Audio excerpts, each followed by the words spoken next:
아이고, 세월이 어찌 이리도 빠르답니까? 엊그제 벚꽃이 흩날리던 것 같은데 어느새 지리산 자락에는 굵은 단풍이 뚝뚝 떨어지고 찬바람이 옷깃을 파고드는 늦가을이 되었습니다. 안녕하세요. 설화를 귀로 듣는 설화를 듣다입니다. 오늘 밤 여러분은 어느 동네의 달빛 아래서 이 이야기를 듣고 계신가요? 서울, 부산 혹은 해외 어디라도 좋습니다. 우리가 이야기로 연결된 지금 이 순간 여러분이 계신 곳을 댓글로 남겨주세요. 여기 평생을 흙냄새 맡으며 살아온 한 노인이 있습니다. 이름은 박달재. 사람들은 그를 그저 박영감이라 불렀지요.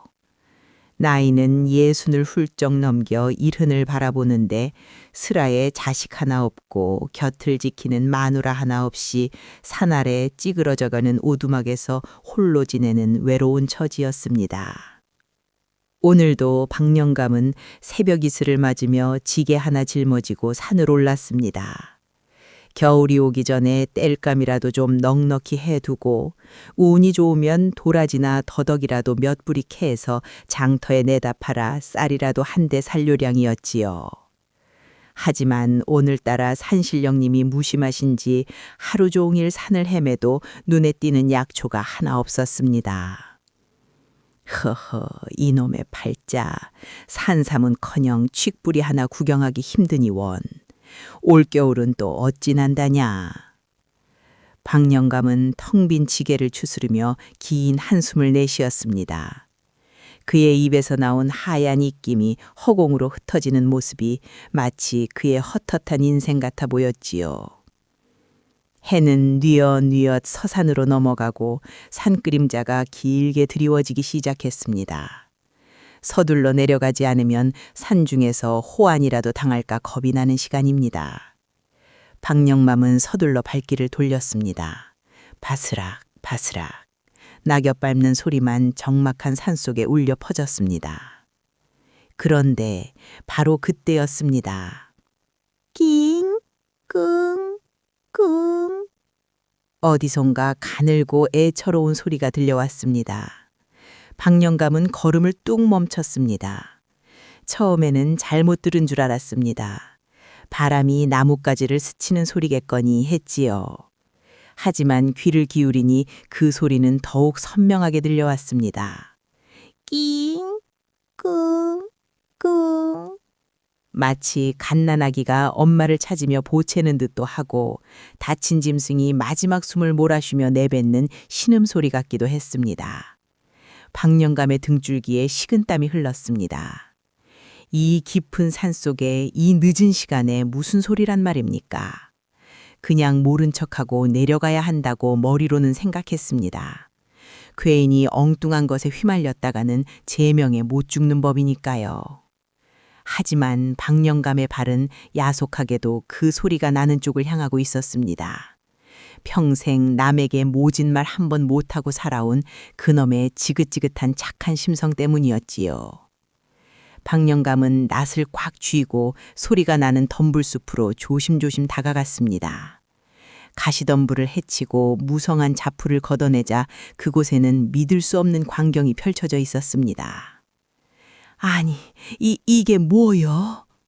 박영감은 그만 자리에 주저앉을 뻔했습니다.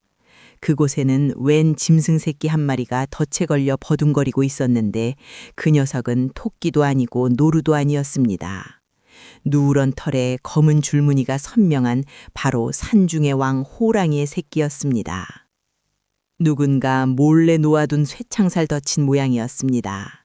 날카로운 쇠이빨이 어린 호랑이의 오른쪽 앞발을 꽉 물고 놓아주지 않고 있었습니다. 얼마나 몸부림을 쳤는지 덫주반의 흙은 온통 파헤쳐져 있었고 그 녀석의 앞발에서는 붉은 피가 철철 흘러 낙엽을 적시고 있었지요. 아직 젖도 안 뗀 조그만 녀석이었습니다. 고양이라고 믿을 만큼 작고 여린 생명이었습니다. 박영감의 숨이 턱 막혔습니다. 호랑이다.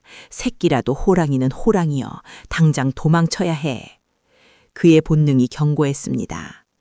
새끼가 있다는 건 근처에 어미호랑이가 있다는 뜻 아니겠습니까?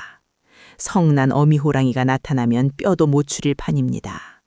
박영감은 뒷걸음질을 쳤습니다. 지금이라도 못 본 척하고 냅다 뛰어야 살 수 있습니다. 그런데 돌아서려는 찰나 덫에 걸린 새끼 호랑이와 눈이 딱 마주치고 말았습니다.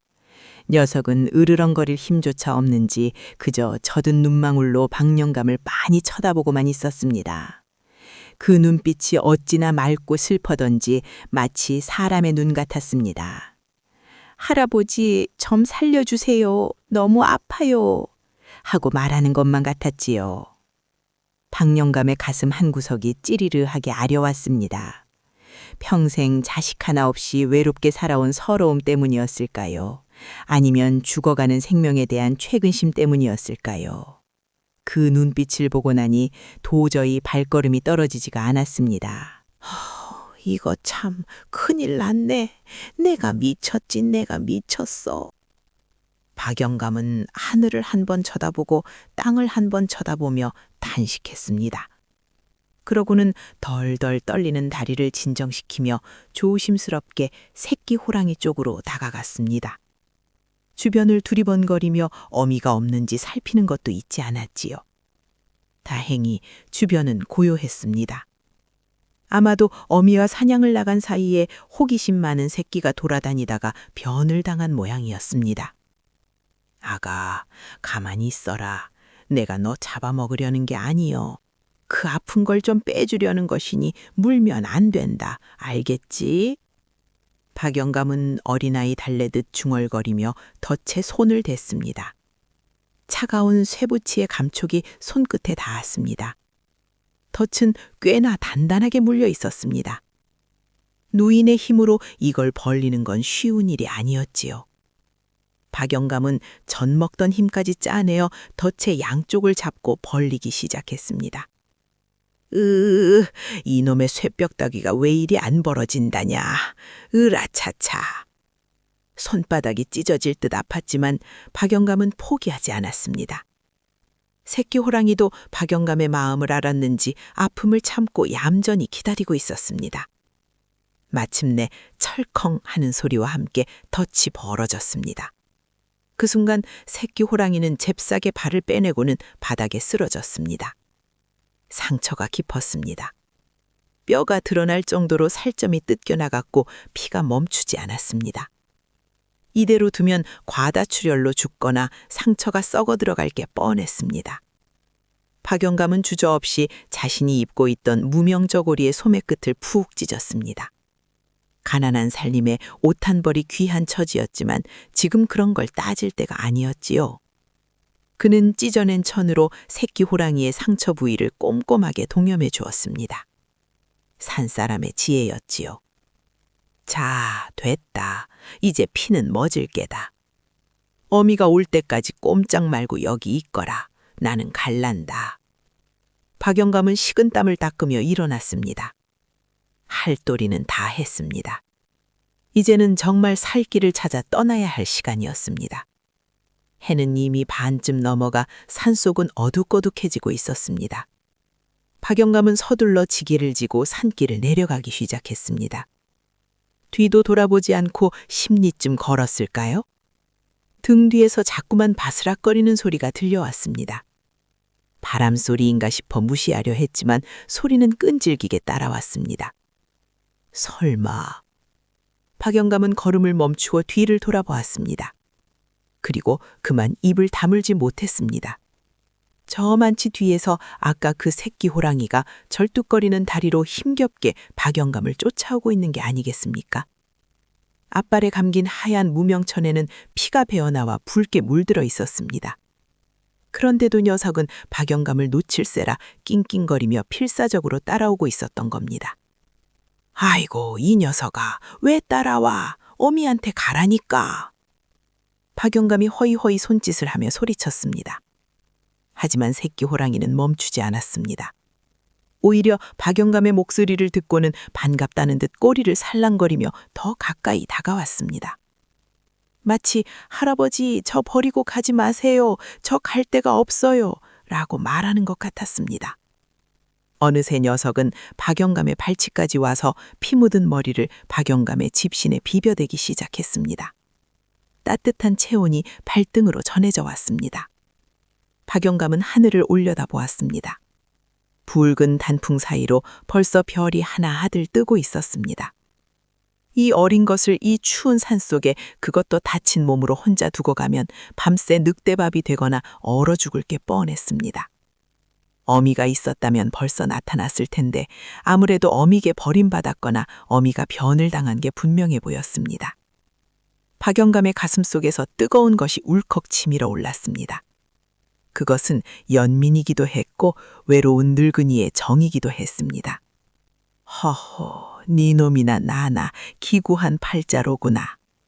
그래, 산신령님이 점지해준 인연이라 생각하자. 까짓것, 내 굶어 죽기 전에는 너 하나 못 거두겠느냐? 박영감은 허리를 굽혀 새끼 호랑이를 번쩍 안아 올렸습니다. 생각보다 묵직하고 따뜻했습니다. 녀석은 안도했는지 박영감의 품으로 파고들며 새근거리는 숨소리를 내뱉었습니다. 박영감은 지게 위에 녀석을 조심스럽게 태우고 다시 산길을 걷기 시작했습니다. 어둠이 짙게 깔린 지리산 자락. 늙은 약초꾼과 어린 호랑이의 기묘한 동거는 그렇게 시작되고 있었습니다. 하지만 박영감은 꿈에도 몰랐을 것입니다. 자신의 품에 안긴 이 작은 짐승이 훗날 이 나라를 뒤흔들 전설의 산군이 되어 자신에게 천년의 은혜를 갚게 될 줄은. 지리산 꼴짝이 인적 끊긴 외딴 오두막에 그날 밤은 유난히도 긴 밤이었습니다. 박영감은 호롱불 심지를 돋우며 윗목에 뉘어놓은 새끼 호랑이를 내려다보았습니다. 오는 내내 지게 위에서 얌전하더니 따뜻한 아랫목 기운을 받아서인지 녀석은 이제야 긴장이 풀린 듯 깊은 잠에 빠져 있었습니다. 상처난 다리에 감아준 무명천에는 피가 배어나와 붉은 꽃이 피었지만 다행히 피는 멎은 듯 했습니다. 박영감은 부엌으로 나가 쌀독을 긁었습니다. 바닥을 보이는 쌀독에서 하얀 쌀알을 한 줌 쥐어내어 솥에 넣고 물을 넉넉히 부어 미음을 끓이기 시작했습니다. 보글보글 하얀 거품을 물며 끓어오르는 미음 냄새가 방 안으로 구수하게 퍼져나갔습니다. 평소라면 찬물에 밥 한 덩이 말아 후루룩 마시고 말았을 저녁상이지만 오늘만큼은 새 식구를 위해 정성을 다했습니다. 자, 일어나 봐라. 배고플 텐데 욕이라도 좀 해야지. 박영감이 잠든 녀석을 조심스레 흔들어 깨웠습니다.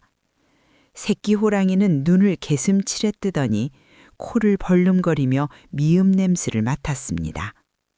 처음에는 낯선 음식이라 경계하는 눈치더니 박영감이 손가락에 미음을 찍어 입가에 발라주자 그제야 혀를 날름거리며 맛을 보더군요. 맛이 꽤 괜찮았던지 녀석은 곧 그릇에 코를 박고 허겁지겁 미음을 핥아먹기 시작했습니다. 찹찹찹찹. 조그만 녀석이 먹성이 어찌나 좋은지 밥그릇 바닥이 뚫릴 기세였습니다. 그 모습을 지켜보던 박영감의 입가에 주름진 미소가 번졌습니다. 허허, 녀석 참 굶기는 많이 굶었나 보구나. 천천히 먹거라, 체할라. 배가 부른지 녀석은 곧바로 배를 가뒤집고 다시 잠을 청했습니다. 박영감은 녀석의 배를 쓰다듬어 주었습니다. 털이 어찌나 부드러운지 명주솜 같았습니다. 그날 밤 박영감은 잠을 이루지 못했습니다. 혹여나 어미 호랑이가 냄새를 맡고 찾아오지는 않을까. 혹여나 이 녀석이 밤중에 야성을 드러내 내 목을 물지는 않을까 하는 불안감 때문이었습니다. 하지만 창밖에는 싸락눈 내리는 소리만 들릴 뿐 산중은 고요했습니다. 그리고 무엇보다 자신의 늙고 거친 손길에 몸을 맡기고 편안히 잠든 이 작은 생명의 온기가 평생 느껴보지 못한 따뜻한 위로가 되어 주었지요. 다음 날 아침 눈을 뜬 박영감은 깜짝 놀랐습니다. 새끼 호랑이가 박영감의 가슴팍 위로 올라와 웅크리고 자고 있었던 것입니다. 무거울 법도 한데 박영감은 그 무게가 싫지 않았습니다. 오히려 텅 비었던 가슴이 꽉 채워진 듯한 기분이었지요. 그래, 너도 이제 이름이 있어야지. 강아지처럼 바둑이라 부를 수도 없고 고양이처럼 나비라 부르기도 못하고. 박영감은 마루에 걸터 앉아 곰방대에 불을 붙이며 고민에 빠졌습니다. 눈앞에서 꼬리를 살랑거리며 장난을 치는 녀석을 보니 영락없는 강아지 꼴이었지만 녀석의 이마에는 분명 왕자가 선명했습니다. 언젠가는 이 지리산을 호령할 산중 호걸이 될 놈이었습니다. 옳지, 산군이라 하자. 산의 임금, 산군이 어떠냐? 마음에 드느냐? 박영감이 산구나 하고 부르자 녀석은 알아들었다는 듯 낑 하고 대답하며 박영감의 품으로 뛰어들었습니다. 그렇게 박영감과 산군이의 기묘한 동거가 시작되었습니다. 겨울은 깊고 혹독했습니다. 지리산 골짜기에는 허리춤까지 눈이 쌓였고 매서운 칼바람은 오두막의 틈새를 비집고 들어왔습니다. 땔감이 부족해 밖바닥은 냉골이었지만 두 식구는 서로를 껴안고 체온을 나누며 긴 겨울밤을 버텼습니다. 산군이는 박영감의 등 뒤에 딱 붙어잡고 박영감은 산군이를 솜입을 삼아 추위를 이겨냈지요. 어쩌면 그의 겨울 박영감을 살린 건 아궁이의 불씨가 아니라 산군이의 뜨거운 심장 소리였는지도 모릅니다. 봄이 오고 얼음이 녹아 계곡물 흐르는 소리가 들릴 즈음 산군이는 눈에 띄게 달라져 있었습니다. 처음 데려올 때만 해도 고양이만 했던 녀석이 어느새 진돗개만큼 자라 있었지요. 상처난 다리는 말끔이나 이제는 마당을 펄펄 날아다녔습니다. 이빨도 제법 날카로워져서 더 이상 미음만 먹일 수는 없었습니다. 아이고 이놈아, 네 놈 먹여 살리려면 내 등골이 휘겠다. 박영감은 투덜거리면서도 지게를 지고 산으로 나갔습니다. 약초를 캐는 틈틈이 토끼덫을 놓고 개구리를 잡고 냇가에서 물고기를 잡았습니다. 자신은 시래기 죽으로 끼니를 때울지언정 산군이 입에 고기 한 점 들어가는 걸 보는 게 박영감의 낙이었습니다. 산군이가 고기를 뼈째 으드득 씹어먹는 소리를 들으면 박영감은 마치 자신이 배부른 것처럼 헛배가 불러오곤 했습니다. 어느 날은 박영감이 산비탈에서 미끄러져 발목을 삐끗한 채 절뚝거리며 돌아온 적이 있었습니다. 마중 나온 산군이는 박영감의 퉁퉁 부은 발목을 보더니 밥 달라고 보채지도 않고 하루 종일 박영감의 발치에 엎드려 아픈 부위를 혀로 핥아주었습니다. 까슬까슬한 호랑이 혀의 감촉이 아프면서도 시원했습니다. 밤새도록 끙끙 앓는 박영감 곁을 지키며 산군이는 짐승답지 않게 깊은 한숨을 쉬기도 하고 걱정스런 눈빛으로 쳐다보기도 했습니다. 그 눈빛을 보며 박영감은 눈시울을 붉혔습니다. 미물도 저리 마음을 쓸 줄 아는데 내 평생 자식 복 없다 한탄했더니 늦게나마 호랑이 자식을 얻었구나. 하지만 산군이가 자랄수록 박영감의 근심도 깊어만 갔습니다. 첫 해 겨울이 지나고 이듬해 여름이 되자 산군이는 송아지만하게 커버렸습니다. 이제는 으르렁거리는 소리가 제법 맹수다워져서 산 울림이 느껴질 정도였습니다. 혹여나 마을 사람들이나 약초꾼들에게 들키기라도 하면 큰일이었습니다. 사람들은 호랑이를 보면 기겁을 하고 관아에 신고하거나 포수들을 불러 잡으려 들 테니까요.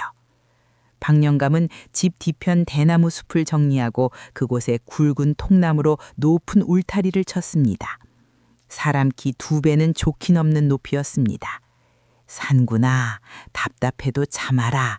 낮에는 여기 숨어 있어야 산다. 사람들이 알면 너도 죽고 나도 죽는겨.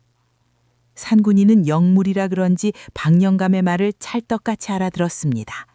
해가 떠 있는 동안에는 울타리 밖으로 절대 나오지 않았고 인기척이라도 들리면 숨소리조차 죽이고 납작 엎드려 있었습니다.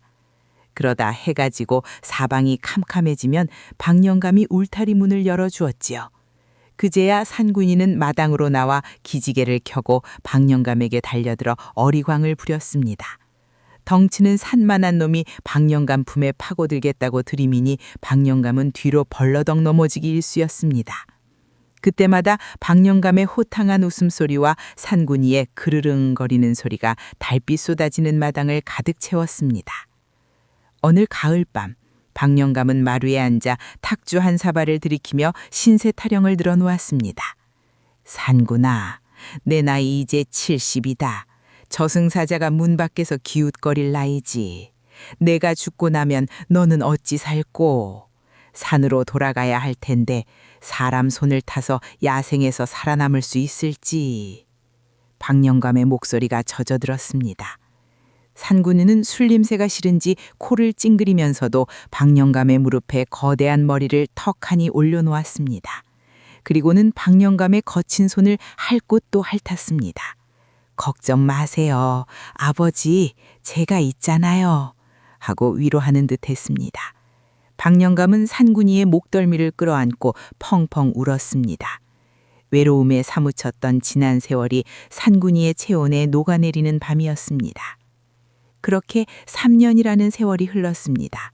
이제 산군이는 더 이상 새끼 호랑이가 아니었습니다.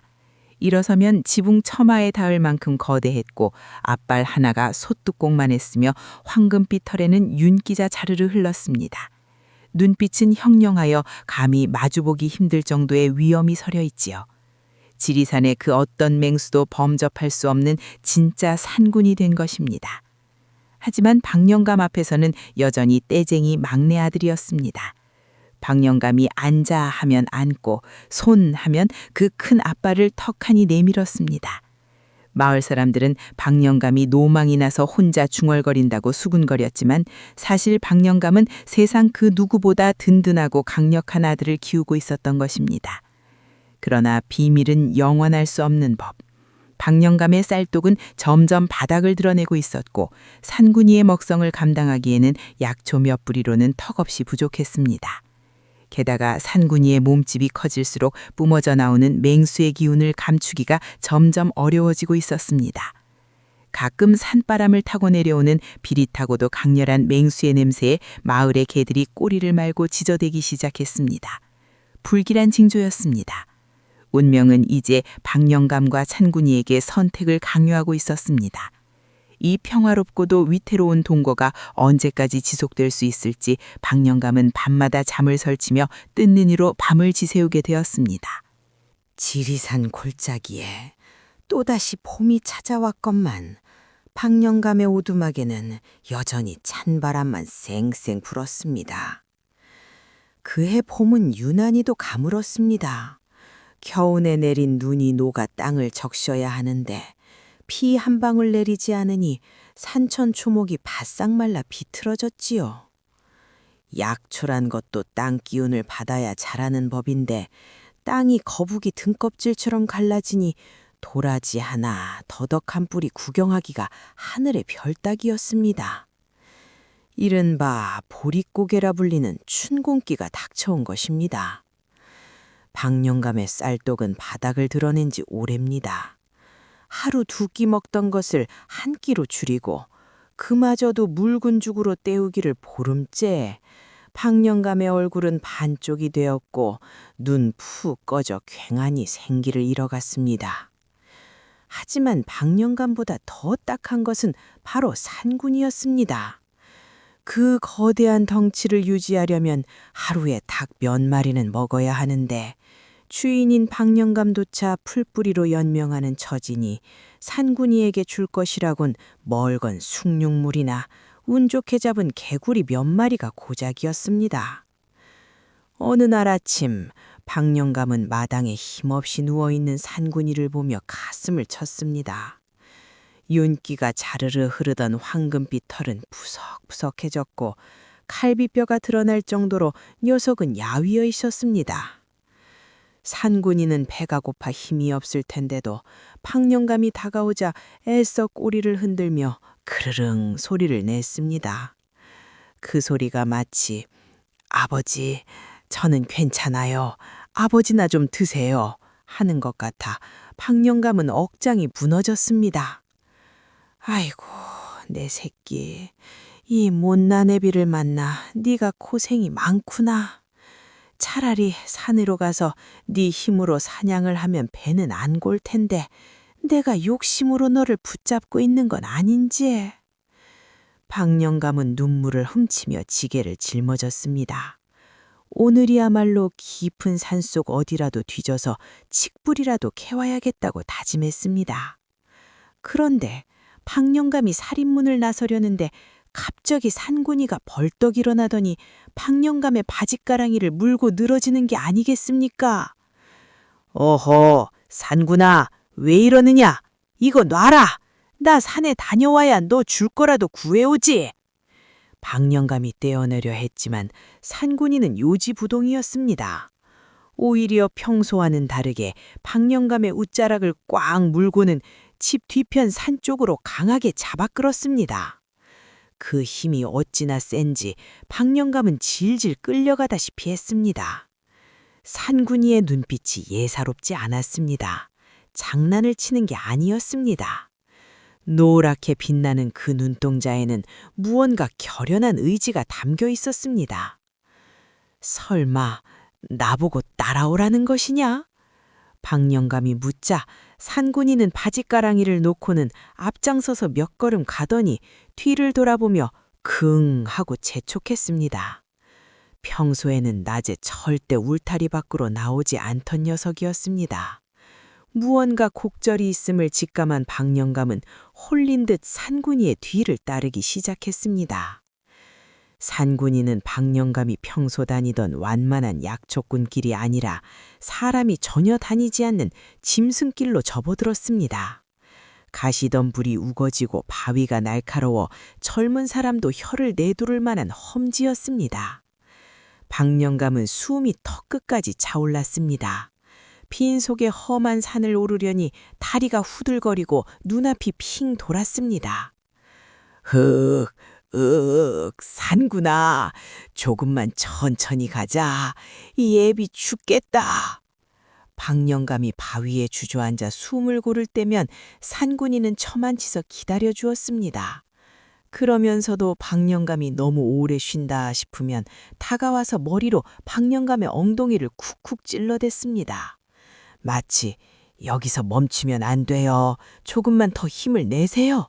라고 응원하는 듯 했습니다. 그렇게 반나절을 걸었을까요? 주변의 풍경이 변하기 시작했습니다. 잡목은 사라지고 수백 년은 묵었을 법한 나름들이 고목들이 하늘을 가리고 바닥에는 이끼가 융단처럼 깔려 있었습니다. 안개가 자욱하게 끼어 한치 앞을 분간하기 힘들던 그야말로 태고의 신비를 간직한 깊은 산중이었습니다. 내가 지리산 자락에서 평생을 살았지만 이런 곳은 처음 보는구나. 박영감은 경외심에 사로잡혀 주위를 둘러보았습니다.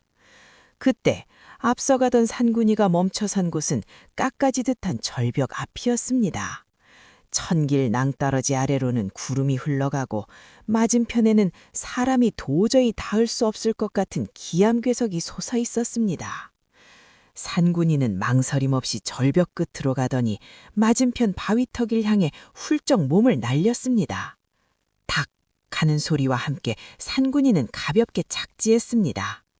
그리고는 건너편에서 박영감을 향해 어서 오라는 듯 지저댔습니다. 아니, 이놈아, 나보고 저기를 뛰란 말이냐. 날개가 달린 것도 아니고 늙은 내가 저기를 어찌 뛴단 말이냐.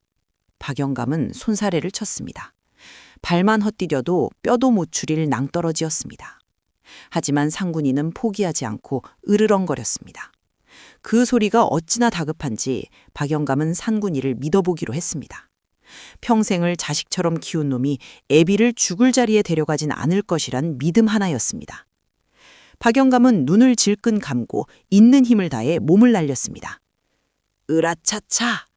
천만다행으로 박영감의 손이 맞은편 바위 끝에 걸렸습니다. 몸이 허공에 대롱대롱 매달린 절체절명의 순간 산군이가 잽싸게 박영감의 옷덜미를 물어 위로 끌어올려 주었습니다. 거친 바위 위로 나뒹군 박영감은 가쁜 숨을 몰아쉬었습니다. 심장이 터질 것만 같았습니다. 정신을 차리고 고개를 들어보니 산군이가 코앞에 있는 작은 바위 틈을 뚫어져라 쳐다보고 있었습니다. 박영감은 기어가다시피 하여 그곳을 들여다보았습니다.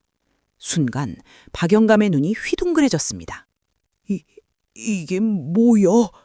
그곳은 사방이 바위로 둘러싸인 작은 평지였는데 그 한가운데에 기이한 기운이 서려 있었습니다. 검붉은 흙 위로 5개의 잎사귀가 달린 식물들이 군락을 이루고 있었는데 그 잎사귀 사이로 빨간 열매가 보석처럼 빛나고 있었습니다. 그리고 그 주변으로 보랏빛 서기가 은은하게 감돌고 있었지요. 박영감은 약초꾼 생활 50년에 이런 것은 처음 보았지만 단박에 알아볼 수 있었습니다. 전설로만 듣던 신만이들이 평생에 한 번 꿈꾸기도 어렵다는 천종산삼이었습니다. 그것도 한두 뿌리가 아니라 좋기 수십 뿌리가 모여있는 산삼밭이었습니다. 신봤다. 박영감의 입에서 가늘고 떨리는 소리가 새어나왔습니다. 너무 놀라 소리조차 크게 지를 수 없었습니다. 이건 사람이 심은 것도 아니고 새가 물어다 놓은 것도 아닌 하늘이 내리고 땅이 키운 진짜 백이 산삼이었습니다. 천년을 묵었다는 말이 허언이 아닐 만큼 잎사귀 하나하나에 영험한 기운이 넘쳐 흘렀습니다. 박영감은 펄썩 무릎을 꿇었습니다. 그리고 동쪽 하늘을 향해 넙죽 절을 올렸습니다.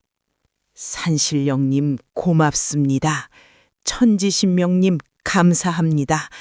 이 비루한 늙은이에게 이런 큰 복을 주시다니요. 눈물이 하염없이 흘러 볼을 타고 내렸습니다. 고개를 돌려 상군이를 보니 녀석은 마치 제 할 일을 다 했다는 듯이 느긋하게 바위 위에 엎드려 박영감을 지그시 바라보고 있었습니다. 박영감은 기어가서 상군이의 목을 껴안았습니다. 상군아, 네가 나를 살렸구나. 짐승인 네가 사람인 나보다 낫구나. 고맙다 내 아들아. 정말 고맙다. 산군이는 거친 혀로 박영감의 눈물을 닦아주었습니다. 박영감은 떨리는 손으로 나무꼬챙이를 꺼내어 가장 크고 튼실해 보이는 산삼 한 뿌리를 조심스럽게 캐기 시작했습니다. 혹여나 잔뿌리 하나라도 다칠까 봐 숨조차 크게 쉬지 못했습니다. 한참의 실랑이 끝에 흙 속에서 모습을 드러낸 산삼은 마치 사람을 형상한 동자삼이었습니다. 뿌리 길이만 해도 팔뚝만 했고 뇌두가 길게 뻗은 것이 적어도 100년은 훌쩍 넘은 영약 중의 영약이었습니다. 이거 하나면 우리 상군이 배불리 고기 먹이고도 남겠구나. 박영감은 욕심을 부리지 않았습니다. 눈에 보이는 대로 다 캐지 않고 딱 3뿌리만 정성스럽게 캤습니다. 나머지는 후대를 위해 그리고 산짐승들을 위해 남겨두는 것이 신만이의 도리라 생각했기 때문입니다. 이끼로 산삼을 고이 감싸 품 안에 넣는 박영감의 손길은 더없이 경건했습니다. 산을 내려오는 길은 올라갈 때와는 단판이었습니다. 몸은 날아갈 듯 가볍고 배고픔도 잊었습니다.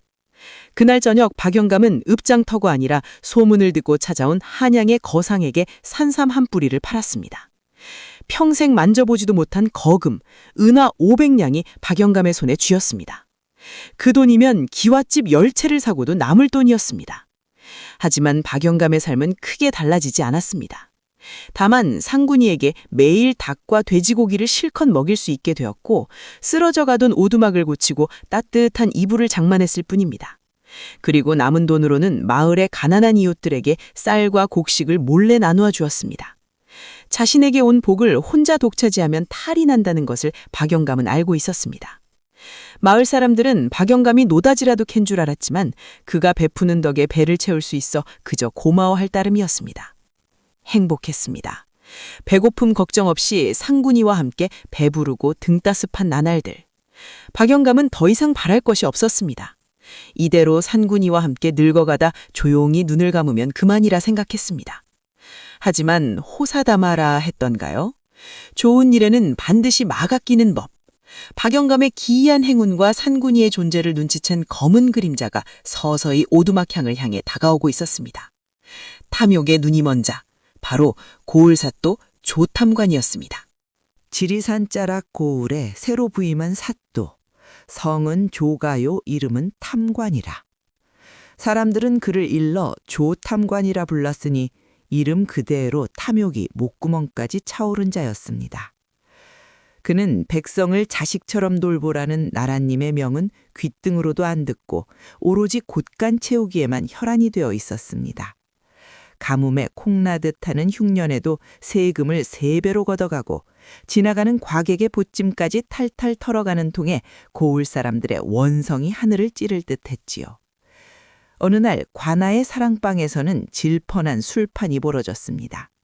기름진 고기 냄새가 진동을 하고 값비싼 비단옷을 걸친 조사또가 붉게 달아오른 얼굴로 술잔을 기울이고 있었습니다. 그때 눈치 빠르기로 소문난 이방이 사또의 귀에 대고 속삭였습니다. 사또 나으리 기이한 소문 하나 들어보시겠습니까? 기이한 소문? 돈 되는 소리 아니면 집어치워라. 아이고, 당연히 돈이 되고 말고요. 저 산 밑에 오두막에 사는 박달재라는 늙은이가 있는데 평생 찢어지게 가난하게 살던 작자가 얼마 전부터 갑자기 벼락부자가 되었다지 뭡니까? 부자? 땅이라도 팔았느냐? 그게 아닙니다. 약초꾼 주제에 한양 거상에게 산삼을 팔아 은자 수백 냥을 챙겼다는 소문입니다. 게다가 더 수상한 것은 그 늙은이가 집 뒤에 높은 울타리를 쳐놓고 밤마다 소 한 마리도 거뜬히 먹어치우는 괴물을 키운다는 겁니다. 조사또의 눈이 번쩍 뜨였습니다. 탐욕스러운 눈빛이 뱀처럼 번들거렸지요. 산삼의 괴물이라. 냄새가 난다, 냄새가 나. 그의 머릿속에는 이미 계산기가 돌아가고 있었습니다. 산삼밭을 빼앗아 한밑 전잡고 그 괴물이란 놈이 만약 희귀한 짐승이라면 가죽을 벗겨 조정에 진상하여 승진할 기회로 삼으려는 속셈이었습니다. 여봐라! 당장 포졸들을 풀어 그 늙은이를 잡아들여라! 쥐새끼 한 마리도 빠져나가지 못하게 집을 겹겹이 포위해야 할 것이다. 예, 사또! 그 시각 박영감의 오두막은 폭풍전야처럼 고요했습니다. 박영감은 놔당에서 산군이에게 줄 닭을 손질하고 있었고 산군이는 울타리 너머 대나무 숲에서 낮잠을 자고 있었지요. 그런데 갑자기 살인문이 박살날 듯 열리더니 창을 든 포졸들이 우르르 들이닥쳤습니다. 박달재가 누구냐? 관아에서 나왔다. 박영감은 혼비백산하여 자리에서 일어났습니다. 아니, 나으리들 대체 무슨 일로? 잔말 마라. 네 놈이 산적들과 내통하여 작물을 숨기고 있다는 첩보가 들어왔다. 당장 오라를 받아라. 포졸들은 다짜고짜 박영감의 팔을 꺾고 포승줄로 꽁꽁 묶었습니다. 박영감은 억울하다고 소리쳤지만 육모방망이가 등짝을 후려칠 뿐이었습니다. 집안은 순식간에 난장판이 되었습니다. 포졸들은 쌀독을 깨고 장롱을 뒤집으며 돈이 될 만한 것은 모조리 챙겼습니다. 그때였습니다. 강! 집 뒤편 대나무숲 울타리 안에서 산을 울리는 맹수의 포효소리가 들려왔습니다. 산군이가 잠에서 깨어난 것이지요. 자신의 아버지가 낯선 사내들에게 끌려가고 집안이 쑥대밭이 된 꼴을 본 산군이가 흥분한 것입니다. 울타리가 우지끈 소리를 내며 흔들렸습니다. 당장이라도 뛰어나와 사람들을 덮칠 기세였습니다. 포졸들은 기겁하여 뒷걸음질했습니다. 선짐승이다. 저 울타리 안에 곰이라도 있는 게냐? 박영감은 순간 눈앞이 캄캄해졌습니다. 지금 산군이가 나오면 꼼짝없이 화살바지가 되어 죽습니다. 놈들은 무장을 하고 있었습니다. 박영감은 찢어지는 가슴을 부여잡고 울타리 쪽을 향해 목이 터지라 고함을 질렀습니다. 안 된다. 얌전히 있거라. 절대 나오면 안 돼. 이 예비 말 들어라. 제발, 제발 가만히 있어. 그것은 비명에 가까운 애원이었습니다. 박영감의 절박한 외침을 알아들었을까요? 요동치던 울타리가 잠잠해졌습니다. 대신 낑, 끙 하는 슬픈 울음소리만이 담장을 넘어 들려왔습니다. 산군이도 알고 있었던 겁니다.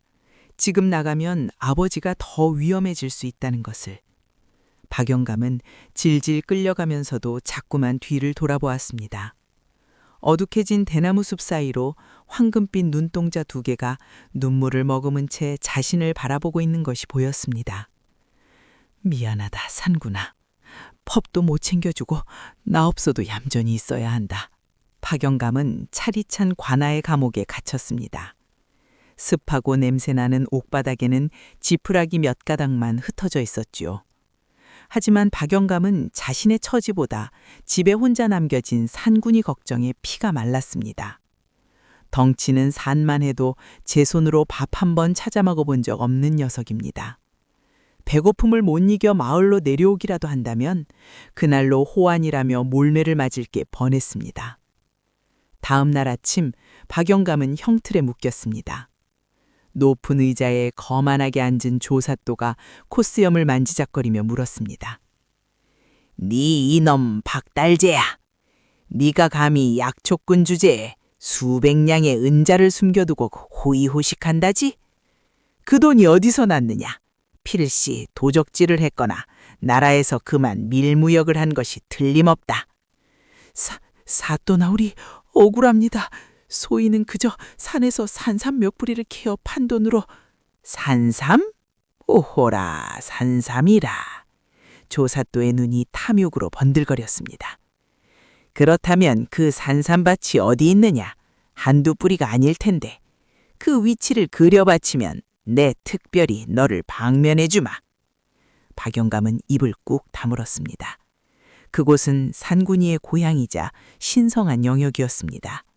탐욕스러운 인간들이 들어가면 뿌리까지 파헤쳐져 산이 망가질 것이고 무엇보다 그 길목에 산군이가 살고 있었습니다. 절대로 죽어도 말할 수 없었습니다. 소인은 모릅니다요. 운 좋게 딱 한 번 발견했을 뿐 다시 가라 하면 길을 못 찾습니다요. 이놈이 주둥이를 놀리는구나. 여보라, 저놈의 주리를 틀어라. 뼈가 으스러지도록 틀어라. 예이! 집행관들이 박영감의 두 다리 사이에 굵은 몽둥이를 끼워놓고 양옆으로 비틀기 시작했습니다. 으아! 이른 노인의 입에서 처절한 비명이 터져 나왔습니다. 다리뼈가 휘어지고 살점이 터지는 고통이었습니다. 눈앞이 하얘지고 숨이 끊어질 것만 같았습니다. 하지만 박영감은 정신을 잃지 않으려 입술을 깨물었습니다. 피가 주르륵 흘러내렸습니다. 독한 놈. 좋다. 그럼 하나 더 묻자. 니놈 집 뒤편 울타리 안에 숨겨둔 것이 무엇이냐? 괴물 소리가 나던데 호랑이라도 키우는 게냐? 박영감의 심장이 덜컥 내려앉았습니다. 올 것이 왔구나. 여기서 산군이의 정치를 들키면 녀석은 가죽이 벗겨져 저 사또의 방석이 될 것이다. 아닙니다, 사또. 그저 산에서 주워온 덩치 큰 똥개일 뿐입니다요. 개가 짖는 소리를 맹수로 착각한 것입니다요. 똥개? 거짓말을 밥 먹듯이 하는구나. 내 포졸들이 그 울음소리에 오금을 절었다는데 개라고? 조사또는 자리에서 벌떡 일어났습니다. 안 되겠다. 내 직접 눈으로 확인해야겠다. 여보라, 포수들을 불러 모으라. 내일 날이 밝는 대로 저 늙은이의 집으로 간다. 그 안에 있는 것이 호랑이든 곰이든 내 손으로 잡아 가죽을 벗길 것이다. 그리고 산삼밭 지도도 저 늙은이 집구석 어딘가에 숨겨져 있을 테니 샅샅이 뒤져라. 청천벽력 같은 소리였습니다. 박영감은 형틀에 묶여 채 울부짖었습니다. 안 됩니다, 사또. 제발 그 집에는 가지 마십시오. 거기 아무것도 없습니다. 차라리 저를 죽이십시오. 제발, 제발 가지 마십시오. 하지만 조사또는 박영감의 절규를 비웃으며 감옥으로 다시 쳐넣으라 명했습니다. 차가운 감옥바닥에 내동져진 박영감. 다리는 부러진 듯 감각이 없었고 온몸은 피투성이었습니다. 하지만 육체의 고통보다 더 끔찍한 것은 내일 아침이면 닥쳐올 산군이의 죽음이었습니다. 산군아, 도망쳐야 한다. 예비 기다리지 말고 제발 산으로 도망쳐. 박영감은 차가운 흙바닥을 손톱으로 긁으며 피눈물을 흘렸습니다. 그 시각 텅 빈 오두막. 주인 없는 마당에는 스스한 바람만 불고 있었습니다. 그러나 대나무 숲 울타리 안 어둠 속에서 푸른 안광이 번득였습니다. 산군이는 밥그릇을 건드리지 않았습니다. 잠도 자지 않았습니다. 녀석은 코를 벌렁거리며 바람에 실려오는 냄새를 맡고 있었습니다. 피냄새. 아버지의 피냄새가 관아 쪽에서 희미하게 흘러오고 있었습니다. 산군이의 입에서 나지막한 그러나 분노에 찬 그르렁 소리가 새어나오기 시작했습니다. 그것은 더 이상 집 지키는 개의 소리가 아니었습니다. 지리산의 왕 산군의 각성이 시작되고 있었습니다. 지리산의 왕 산군이는 과연 어떻게 행동할 것인가?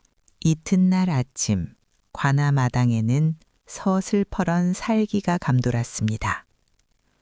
조사또는 대청마루 높은 곳에 앉아 거드름을 피우고 있었고 마당 한가운데에는 피투성이가 된 박영감이 꿇어 앉아 있었습니다. 그 주변으로 창과 칼을 든 포졸 수십 명이 겹겹이 에워쌌고 사냥개 10여 마리가 콩콩 짖어대며 공포 분위기를 조성했지요. 자, 들어라. 오늘 우리는 저 늙은이의 집을 급습하여 숨겨둔 괴물을 잡고 산삼밭의 위치를 도설케 할 것이다. 보수들은 준비되었느냐? 예, 사또! 조사또의 영이 떨어지자 조상 팔도에서 내로라 하는 명포스들이 화승총을 점검하며 나섰습니다. 박영감은 감히 고개도 들지 못한 채 바닥만 내려다보며 흐느꼈습니다. 이제 끝이구나. 내 목숨은 여기서 끝나더라도 제발 우리 상군이만은 도망쳤기를. 그는 속으로 천지신명께 빌고 또 빌었습니다. 출발하라! 사또의 호령에 포졸들이 막 대문을 나서려는 찰나였습니다. 갑자기 마른 하늘에 날벼락이 치듯 쾅 하는 굉음과 함께 관아의 육중한 대문이 박살나며 안쪽으로 날아들었습니다. 나무 파편이 사방으로 튀고 흙먼지가 자욱하게 피어올랐습니다. 뭐냐? 무슨 일이냐? 조사또가 놀라 벌떡 일어났습니다. 뿌연 흙먼지 사이로 거대한 검은 그림자가 천천히 걸어 들어오고 있었습니다. 그와 동시에 지저대던 사냥개들이 일제히 깨갱하고 비명을 지르며 꼬리를 사타구니에 감추고 바닥에 납작 엎드렸습니다. 개들은 오줌을 지르며 덜덜 떨고 있었습니다.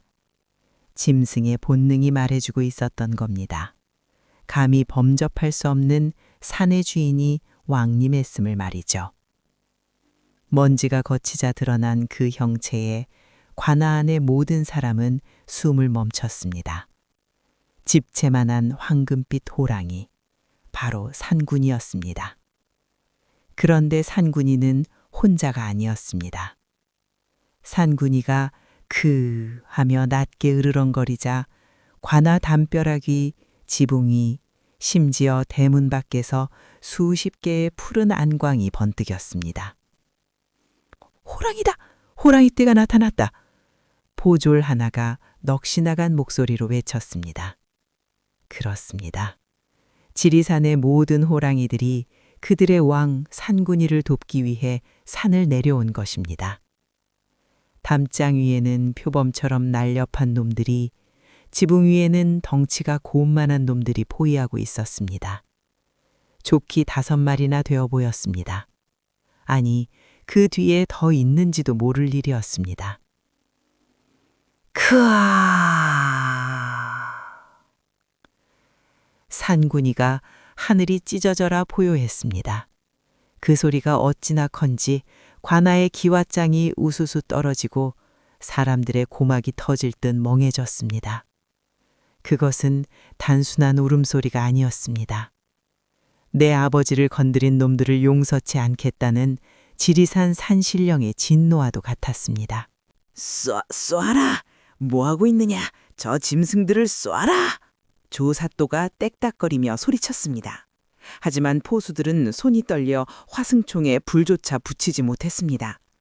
호랑이의 기에 눌려 오금이 저려서 한 발자국도 움직일 수 없었던 겁니다. 가장 앞에 있던 산군이가 바닥을 박차고 날아올랐습니다. 마치 춤을 추듯 포졸들이 든 창과 칼을 앞발로 탁탁 쳐냈습니다. 쇠붙이들이 힘없이 날아가 꽂혔습니다. 산군이는 사람을 물어 죽이지 않았습니다. 그저 압도적인 힘으로 제압할 뿐이었습니다. 꼬리 한번 휘두르니 장정 서너시 추풍 낙엽처럼 나뒹굴었습니다. 다른 호랑이들도 일제히 뛰어내렸습니다.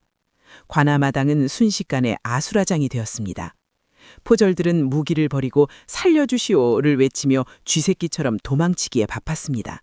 그러나 호랑이들은 도망가는 자는 쫓지 않고 오직 참을 겨누는 자들만 골라 혼쭐을 내주었습니다. 상황이 불리해지자 조사또는 체면이고 뭐고 다 집어치우고 뒷문으로 도망치려 했습니다. 살금살금 기어서 개구멍을 찾던 조사또. 하지만 그의 앞을 거대한 그림자가 가로막았습니다. 고개를 들어보니 산군이가 시뻘건 입을 골린 채 그를 내려다보고 있었습니다. 송곳니가 마치 단검처럼 번뜩였습니다. 살려! 조사또는 그 자리에서 털썩 주저앉았고 말았습니다. 바지가 축축하게 젖어 들어갔습니다. 천하를 호령할 듯 굴던 탐관오리의 위세는 온데간데 없고 목숨을 구걸하는 비굴한 늙은이만 남았습니다. 산군이는 조사또의 코앞까지 얼굴을 들이밀었습니다. 뜨거운 콧김이 조사또의 얼굴에 훅 끼쳤습니다. 산군이는 그를 물어뜯는 대신 그의 귀에 대고 세상에서 가장 공포스러운 소리로 캉 하고 짖었습니다. 조사또는 으악 하고 비명을 지르며 흰자위를 뒤집고 기절해버렸습니다. 간담이 서늘해진다는 말이 바로 이런 것이겠지요. 그는 아마 깨어나도 제정신으로 살긴 힘들 것입니다. 마당이 조용해졌습니다. 포졸들은 모두 도망가거나 기절했고 남은 것은 묶여있는 박영감뿐이었습니다. 살기로 가득 찼던 산군이의 눈빛이 박영감을 보는 순간 거짓말처럼 부드러워졌습니다.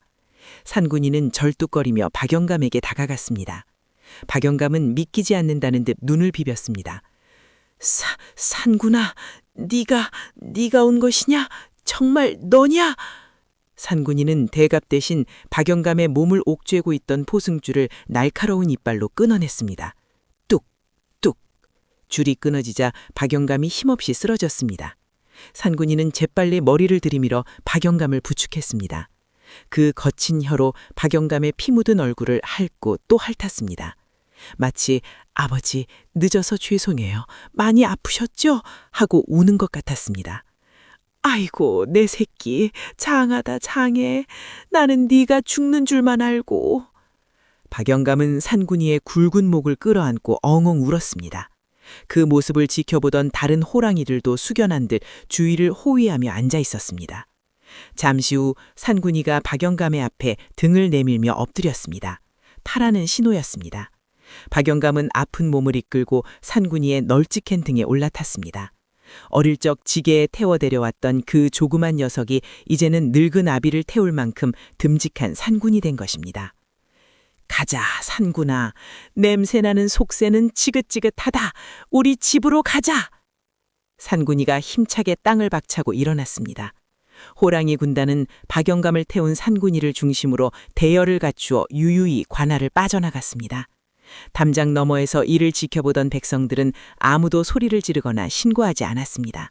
오히려 눈물을 흘리며 그 뒷모습에 대고 절을 올렸습니다. 우와, 산신령님이 도우셨어. 악독한 삿도를 몰아내고 효자 호랑이가 아비를 구해가는구나. 백성들의 환송을 받으며 박영감과 산군이는 붉게 물든 노을 속으로 저 멀리 지리산 깊은 골짜기로 사라져갔습니다.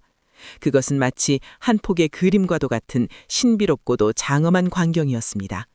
악인은 벌을 받고 선한 자는 구원을 얻는다는 옛날 이야기 속의 권선징악이 눈앞에서 이루어진 순간이었습니다.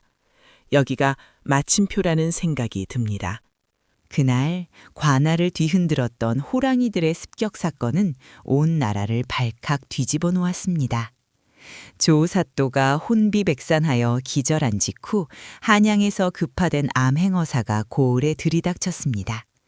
조사또의 부정부패와 백성들을 수탈한 죄상이 낱낱이 밝혀졌고 그는 결국 파직되어 저 멀리 외딴 섬으로 유배를 떠나게 되었지요.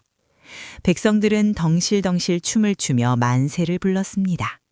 하늘이 도우셨다. 산신령님이 호랑이를 보내 우리를 구하셨다. 사람들은 입을 모아 박영감과 산군이의 이야기를 전설처럼 떠들었습니다. 하지만 정작 그 전설의 주인공인 박영감은 그 뒤로 마을의 콧배기도 비치지 않았습니다.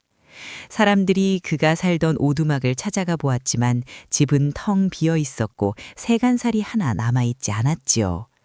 박영감은 산군이의 등에 엎여 인간 세상의 인연을 끊고 구름도 쉬어간다는 지리산의 가장 깊고 은밀한 골짜기 무릉도원, 무령도원으로 들어간 것입니다. 그곳에서의 삶은 그야말로 신선 노름이 따로 없었습니다. 사람의 발길이 닿지 않는 깊은 산중, 맑은 물이 흐르고 사철 꽃이 피는 명당에 박영감은 작은 통나무집을 짓고 살았습니다. 이제 더 이상 굶주림은 없었습니다. 아침이면 산토끼며 꿩을 잡아 문 앞에 놓아두었고 때로는 귀한 석청, 이끼 낀 바위 틈의 꿀이나 산삼을 물어오기도 했으니까요. 박영감은 그저 텃밭이나 조금 일구고 맑은 공기 마시며 유유자적하면 그만이었습니다. 허허, 산구나. 네 덕에 내가 늙어서 호강을 하는구나. 임금님 수라상이 부럽지 않아. 박영감이 마루에 앉아 대금을 불면 산군이는 그 옆에 배를 깔고 누워 지그시 눈을 감고 감상하곤 했습니다. 구슬프면서도 평화로운 피리 소리가 골짜기를 타고 흐르면 다람쥐도 멈춰서고 지나가던 구름도 머물다 가는 듯 했습니다. 둘은 말이 통하지 않아도 마음이 통하는 세상에 둘도 없는 벗이자 가족이었습니다. 그러던 어느 날 박영감에게 기쁜 소식이 찾아왔습니다. 산군이가 짝을 찾아 암호랑이를 데려온 것입니다. 그리고 얼마 지나지 않아 귀여운 새끼 호랑이 3마리가 태어났습니다. 할아버지가 된 박영감의 기쁨은 이루 말할 수 없었습니다. 아이고 예쁜 내 손주들 이리 오너라 하랩이랑 놀자. 박영감은 새끼 호랑이들을 품에 안고 뒹굴었습니다. 녀석들은 박영감의 흰 수염을 잡아당기기도 하고 무릎 위로 기어오르며 재롱을 피웠지요.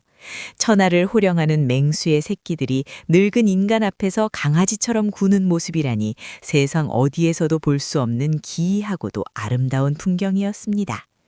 산군이는 그 모습을 흐뭇하게 바라보며 마치 아버지, 이제 외롭지 않으시죠? 라고 묻는 듯 했습니다.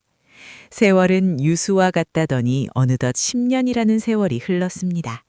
박영감의 허리는 더욱 굽었고 검버섯이 핀 얼굴에는 죽음의 그림자가 드리우기 시작했습니다. 반면 산군이의 새끼들은 무럭무럭 자라 숲을 호령하는 청년 호랑이가 되어 입도 입독립해 나갔지요. 이제 다시 오두막에는 늙은 박영감과 늙은 산군이 둘만 남게 되었습니다. 어느 늦가을 밤이었습니다. 박영감은 자신의 때가 왔음을 직감했습니다. 기력이 쇠하여 몸을 일으키기조차 힘들었습니다. 그는 누운 채로 손을 뻗어 곁을 지켜던 산군이의 앞발을 잡았습니다. 산군이의 털도 예전처럼 윤기가 흐르지 않고 곳곳에 세월의 흔적이 하얗게 서려 있었습니다. 산군아, 내 아들아. 킁. 고맙다. 평생 외롭고 천대받은 이 늙은이 곁을 지켜줘서. 네가 없었다면 내 인생은 참으로 쓸쓸했을 게야. 너는 짐승이 아니라 하늘이 내게 보내준 귀한 자식이었다. 박영감의 눈가에 눈물이 고여 주름진 뺨을 타고 흘러내렸습니다. 산군이는 슬픈 눈으로 박영감의 얼굴을 핥으며 낑낑거렸습니다. 가지 말라고, 나를 두고 가지 말라고 애원하는 듯 했습니다. 하지만 생자 필멸, 태어난 것은 반드시 돌아가는 것이 자연의 이치인 것을 어찌하겠습니까? 울지 마라. 나는 먼저 가서 내 마누라랑 기다릴 테니 너는 천수를 다 누리고 천천히 오거라. 그리고 다음 생에는 부디 사람으로 태어나거라. 그때는 내가 진짜 네 애비가 되어 따뜻한 밥 실컷 해먹이며 키워주마. 박영감은 희미한 미소를 지으며 스르르 눈을 감았습니다. 잡고 있던 산군이의 앞발에서 힘이 빠졌습니다. 지리산 골짜기에 정막이 흘렀습니다. 잠시 후 산군이가 하늘을 향해 고개를 쳐들었습니다. 크아! 비통한 울음소리가 터져나왔습니다. 그 소리는 산을 넘고 강을 건너 멀리 마을까지 울려 퍼졌습니다. 그날 밤 지리산의 모든 짐승들이 숨을 죽였고 하늘에서는 슬픈 비가 추적추적 내렸습니다. 산군이는 사흘밤 낮을 식음을 전폐하고 박영감의 시신 곁을 지키며 울고 또 울었습니다. 며칠 뒤 마을 사람들이 산에서 들려오는 구슬픈 호랑이 울음소리를 듣고 용기를 내어 산에 올랐습니다. 약초꾼들이 박영감이 살던 곳이라 추정되는 깊은 골짜기에 다다랐을 때 그들은 놀라운 광경을 목격했습니다. 양지 바른 언덕 위에 봉분이 잘 다져진 무덤 하나가 있었는데 그 앞에는 갓 꺾어온 하얀 산국화 꽃다발이 수북하게 쌓여 있었던 것입니다. 사람이 한 것이 아니었습니다. 짐승의 발자국이 무덤 주변에 가득했으니까요. 호랑이가 상주 노릇을 했구나. 호랑이가 장례를 치렀어. 사람들은 그 무덤 앞에 엎드려 절을 올렸습니다. 그 후로도 오랫동안 박영감의 무덤가에는 철마다 산짐승들이 물어다 놓은 도토리며 산과일이 끊이지 않았다고 합니다. 그리고 가끔 안개가 자욱한 날은 무덤가 바위 위에 앉아 구슬프게 피리를 보는 노인과 그 곁을 지키는 거대한 호랑이의 형상이 보인다는 소문이 돌았습니다. 세월이 흘러 지금은 그 무덤이 어디 있는지 아는 사람이 없지만 지리산 자락 마을에는 아직도 이 전설이 전해져 내려옵니다. 할머니들은 손주들을 무릎에 안고 이렇게 말하곤 하지요. 얘야, 미물인 짐승도 저렇게 은혜를 알고 부모를 섬기는데 만물의 영장이라는 사람이 부모에게 불효하고 남의 은혜를 저버려서야 되겠느냐. 착하게 살았거라. 남을 도우며 살거라. 그러면 언젠가 그 복이 다 네게로 돌아오는 법이란다. 박영감과 산군이의 이야기는 단순한 옛날 이야기가 아닙니다. 이기심과 탐욕이 판치는 요즘 세상에 진정한 가족의 의미와 효가 무엇인지, 그리고 사람과 자연이 어떻게 어우러져 살아야 하는지를 보여주는 우리 가슴속에 영원히 꺼지지 않는 따뜻한 등불 같은 이야기입니다. 어쩌면 오늘 밤 창문을 열고 귀를 기울여 보세요. 저 멀리 밤하늘 어딘가에서 박영갑의 피리 소리와 산군이의 듬직한 발자국 소리가 들려올지도 모르는 일입니다.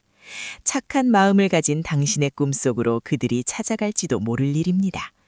오늘의 이야기는 여기까지입니다. 부디 가슴속에 따뜻한 온기 하나 품고 가셨기를 바랍니다. 저희는 다음 시간에도 잊혀져가는 그러나 결코 잊어서는 안 될 소중한 우리네 옛날 이야기를 가지고 다시 찾아오겠습니다. 오늘 밤도 편안한 꿈 꾸시길 바라며 지금까지 설아를 들었습니다.